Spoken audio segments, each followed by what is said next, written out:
A single word whispered in darkness can cast an obsidian echo that follows you for the rest of your life. The haunting power of memory is relentless, and the secrets we bury refuse to remain hidden. I never expected that standing in the parking lot of my childhood home, I would feel nothing. Not sadness, not anger, just emptiness. Like someone had pressed mute on everything I used to be. I was 22 years old, 3 days away from leaving for Air Force basic training, and had just said goodbye to my parents for what I thought would be 8 weeks. I didn't know it would stretch into 10 years. Growing up in Dayton, Ohio, I was always the quiet one. My older brother, Derek, was magnetic, loud, effortlessly filling rooms. He played baseball, earned decent grades, cracked jokes that made my father nearly spit out his coffee. I was the one reading books at the dinner table, asking questions nobody else cared about. My parents loved me. I knew that. But love is not the same as being seen. I understood that difference before I had the language for it. Derek and I were close enough as kids. He taught me to ride a bike. He let me sit with his friends, even when they didn't want me there. But somewhere around high school, everything shifted. I started to outperform him academically. I made varsity cross country as a sophomore. I got into an honors program. He had been rejected the year before. I never made a big deal of it. I genuinely didn't think he would care. That was my first mistake, underestimating how quietly someone can hate you while smiling across the breakfast table. When I told my family I was joining the Air Force, my father went quiet in that particular way. That meant he had something to say but hadn't figured out how yet. My mother cried, which I expected. Derek said, "That's actually really cool," clapping me on the shoulder. I believed him. Basic training at Lackland Air Force Base in San Antonio was 8.5 weeks of the most grueling physical and mental challenge I had ever faced. But it was also the first time I felt exactly where I was supposed to be. I thrived in structure. I thrived in clarity. The Air Force told you who you were at 05:30 every morning. That certainty was deeply comforting, in a way I had never been able to explain. We had limited contact with family during those weeks. One phone call to confirm arrival letters, that was it. I wrote twice to my parents. Once to Derek, a short note telling him basic was hard, but I was doing well. Graduation was on a Thursday. I had sent the information home weeks in advance. Date, time, location, every detail. Families traveled from across the country for these ceremonies. I scanned the crowd, squinting against the Texas sun, looking for my mother's red coat. They weren't there. I told myself traffic. I told myself delayed flights. I stood at attention through the entire ceremony, keeping my face exactly right. Afterward, I called my mother's cell from a borrowed phone. She answered on the second ring. "Mom, I graduated. Are you here?" There was a pause, 2 seconds long. "Jess, honey, we thought Derek told us it was postponed." I froze. Postponed? He had said there was some issue with the ceremony, that they were rescheduling, and that I would let them know the new date. I looked out at the other families. Fathers in baseball caps lifting grandchildren onto their shoulders, mothers crying into tissues. "That's not true," I said. Another pause. "Well, I'm sure it was a miscommunication. We'll catch the next one." There was no next one. There was only the one. I don't know exactly what Derek told them or why. What I know is my parents accepted his version without calling the base, without calling me directly, without doing any of the 100 small things people do when they actually want to know the truth. When I came home for my first leave, 2 weeks in December, uniform pressed, rank insignia on my shoulder, something felt wrong the moment I walked in the door. My mother hugged me. My father said it was good to see me. Derek wasn't home, but there was a distance that hadn't been there before. Something behind their eyes I couldn't name. Over dinner, my father asked about the program, not basic training, not the Air Force, the program like I had signed up for a summer internship. That night, my aunt, my mother's younger sister, who had never once managed to keep a secret, pulled me aside. "I'm glad you're doing okay," she said. "Derek had us all worried for a minute. He told your mom you were really struggling, that you were on the verge of washing out, that you'd called him in tears, asking him to help you figure out how to quit without embarrassing the family. He said you made him promise not to say anything. I probably shouldn't be telling you this." I stood there with soap on my hands, something cold moving through me. He said I was going to quit.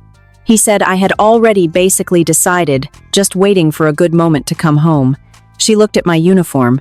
Obviously, that wasn't true, but my mother believed him. She worked herself into a migraine over it. I dried my hands and sat down beside her. "Derek told you I was quitting." She didn't deny it. She said he was just worried. I had graduated top 15% of my training group. "Mom, I know." "Honey, I think there was a misunderstanding somewhere." I waited for acknowledgement. None came. She changed the channel. That was the conversation. That was it.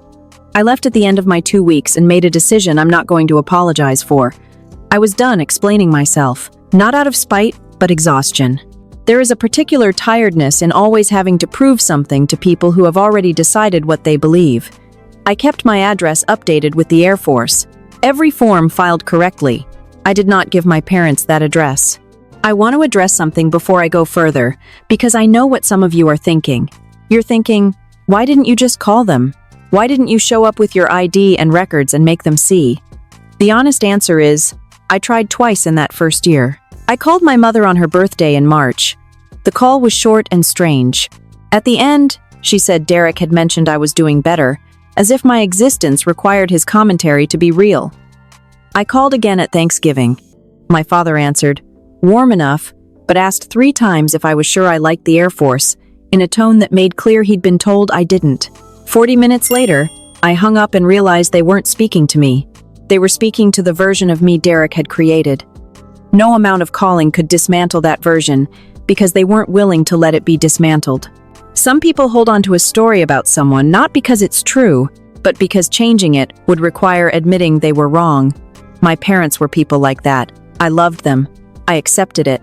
The years moved the way years do when you're busy with something that matters. I made it through technical training at Keesler. My first assignment was at Eglin Air Force Base in Florida. I met my husband, Marcus, at a 4th of July cookout hosted by another officer. He was a civilian engineer on a DoD contract. Easy to laugh, patient in a way that felt almost suspicious at first, because I wasn't used to people without an angle. We dated for 2 years. I sent my parents a wedding invitation, certified mail, to the house I grew up in, with green shutters and a cracked front step my father had meant to fix for 15 years. No response. They didn't come to my wedding. I wore ivory in a chapel 20 minutes from base on a Saturday in October.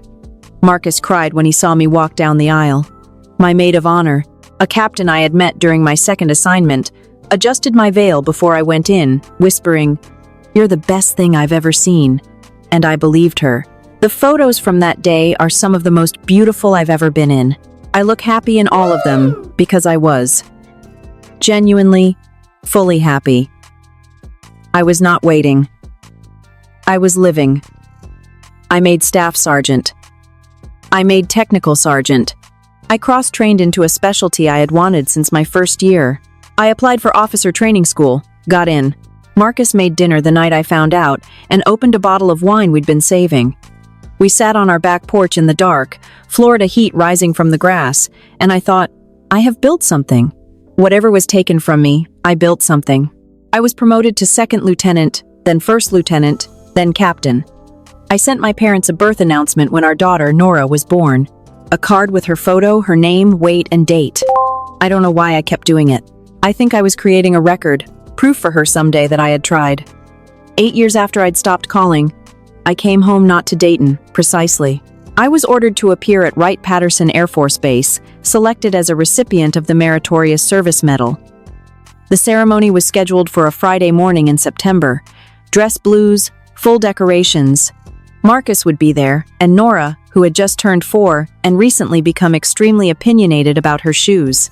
It was a significant day not just for the medal, but for what it meant for my record, for the next step in my career. I had worked toward this recognition for over a decade. 2 weeks before the ceremony, my commanding officer, Colonel Hart, a woman with zero tolerance for ambiguity and unlimited patience for competence, called me into her office. "I want to flag something for you," she said. "Your parents submitted a request to attend." My heart paused. My brother, Derek Calloway, submitted the request on behalf of the family, listing himself as my brother and including my parents' names. I looked at my emergency contact file. They weren't listed. My husband was. "Can they attend?" I asked. "All 3 can," I said firmly. Colonel Hart nodded. "For what it's worth, Captain, whatever happens in that room, your record speaks for itself. Nothing that happens Friday changes what you've done." I said, "Okay, what do you need?" he asked. "I need you to make sure Nora's shoes match." He laughed. I almost laughed. I sat in quiet with afternoon light through the blinds, thinking about that graduation in Texas, the red coat that wasn't in the crowd, the borrowed phone, the pause before my mother spoke. I thought about all the versions of me my brother had built in their minds while I was away, the one struggling, the one who might quit, the one who apparently did quit. I thought about Nora, her shoes. I slept well that night. The ceremony at Wright-Patterson was held in a large formal space I knew well, with high ceilings and rows of chairs arranged in the precise geometry that the military does naturally, almost making it look easy. I arrived early, in my dress blues, jacket decorated with every award I had earned over 11 years, the silver captain's bars, everything correct and pressed, representing every version of myself that had led to this moment. Marcus was already in the guest area with Nora. She wore a blue dress that matched my uniform, a choice Marcus suggested, and I had pretended to be casual about it.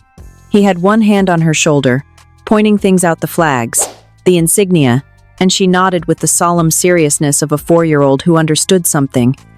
Important was happening, even if she didn't know exactly what.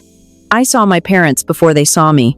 My mother looked older, not just in years, but somehow smaller, as if time had taken certainty from her posture. My father wore a jacket I recognized from years ago, slightly too large at the shoulders. Derek stood just behind them in civilian clothes, hands in his pockets. He saw me first. His face flashed with something complicated, pride, shame, maybe both.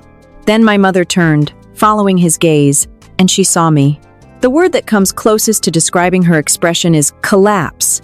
Not dramatic, not falling, but an internal collapse. The kind that happens when something long believed turns out not to be true, and the face cannot hide the structural damage.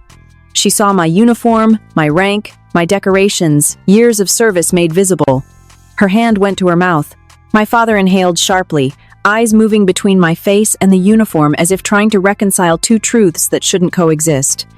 I held her gaze for a moment, then looked away. I had a ceremony to participate in. I will not pretend I felt nothing. I felt everything, the weight of 10 years in 4 seconds. The graduation in Texas, the borrowed phone, the wedding invitation, the birth announcement sent to a house unready to receive them, all stacked and present in my chest. Then I breathed, the Air Force way, when things are hard, and walked to my place in formation. Colonel Hart spoke of the criteria for the Meritorious Service Medal, the standards required, the evaluation process, the record of performance that led to my selection. She read my name, listed my accomplishments, and recited the official citation language, precise, formal, still slightly unreal to my ears. The medal was pinned to my uniform. I stood at attention and did not look at my parents. After the ceremony, at the reception in the adjacent room, Marcus found me within 30 seconds. Nora, tucked under his arm like a small, important package, tugged my sleeve and asked, "Mommy, are you famous now?" "Little bit," I said. My parents crossed the room. I watched them, still learning to read expressions. My mother had been crying recently. Her hand trembled. I let them talk to Nora, while I observed. Derek stayed near the wall, not approaching. I walked over to him. He looked tired in a way that wasn't just from the day. "Jess," he said. "I'm sorry," he said about the graduation and the lies he told. I said, "I don't need an explanation. I need you to understand what you did cost. You cost all of us something we can't get back. You cost Nora grandparents for her first 4 years. You cost me my graduation, my wedding, every single thing between then and now." My voice was level. Anger had burned out long ago. He nodded. He looked like he might speak, then didn't. I said, "I'm not closing the door, but I'm not opening it fully either. Maybe not ever entirely." He nodded again. "That's fair," he said, and I believed it. Marcus appeared at my elbow with Nora, who had eaten 3 cookies and was approaching her limit. "We should probably get this one home," he said. "Yeah." I looked at my parents, trying to read expressions, realizing I was still learning. I walked back to them. "I'd like to have dinner sometime," I said. "Not today, not soon necessarily. I think Nora should know you. I think that matters. But understand this. I will not pretend the last 10 years didn't happen. We do this honestly or not at all." My mother said, "Yes. Okay. Yes." My father said, "Whatever you need." I looked at them, these people who made and failed me, standing in a room full of evidence of everything I had become without them. I thought about all I used to want from them, the validation, the witness, the red coat in the Texas sun. I didn't need those things anymore. Not sad, just true. Walking out into the September afternoon, Marcus beside me, Nora half asleep against his shoulder, shoes definitely not matching, I felt something settle in my chest. Not closure. I don't believe in closure, but like a door I had been holding shut was now gently latched. I could walk away and trust that whatever was on the other side would stay there until I was ready. The sky over Dayton was that clear, deep blue that Ohio gets in early September, nothing to prove. I breathed it in and went home to make dinner, put my kid to bed, and sit on the back porch with my husband. Life is strange, small, enormous all at once. All the things taken from you, and all you quietly build when no one is watching. If someone has been constructing a version of you in their mind that you don't recognize, you don't need to dismantle it. Live fully in your own truth until the false version runs out of room. It took 10 years, but I got there, and I was wearing every single year of it when I walked in.